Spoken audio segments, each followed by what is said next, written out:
Hi, I'm Dr. Adam Metzler, orthopedic surgeon at OrthoCincy and your host.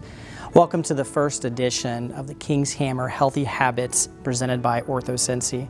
Over the course of this season, we will be discussing various topics related to soccer. Stay tuned for our first subject and topic, nutrition.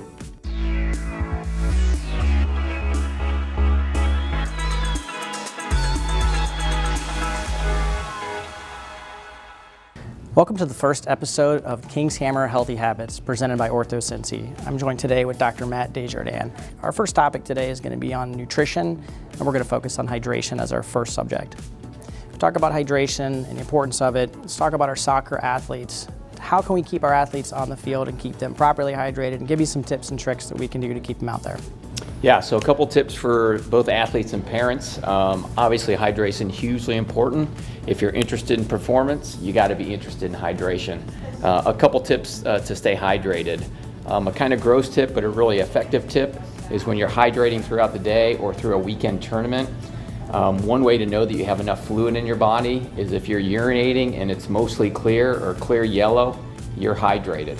If you're urinating and it's really dark yellow, you're probably dehydrated. That's really going to affect your performance. As important as it is to talk about hydration, it's important to talk about our nutrition and our diet as well. Let's talk about some tips and tricks to get our athletes on the field pre-game or pre-training. So food's really important, just like liquid. Food is our fuel. When you think about pre-game eating, one tip is you don't want to eat obviously too close to game time or to practice time. That can make you feel sluggish and bloated or even cause stomach cramping. Another really important thing you should do before the game is when you're choosing your meal, you want to think of the three basic macronutrients. So that's carbs, protein, and fats. And you want to get all those in your pregame meal. And the last thing is you want to make sure they have some quality to them. Something like a small piece of lean meat, maybe a potato and some roasted vegetables. You're going to cover all your nutrients there. That's a recipe for success. Thanks for joining us today for our nutritional segment, joined with our expert, Dr. Matt Desjardins.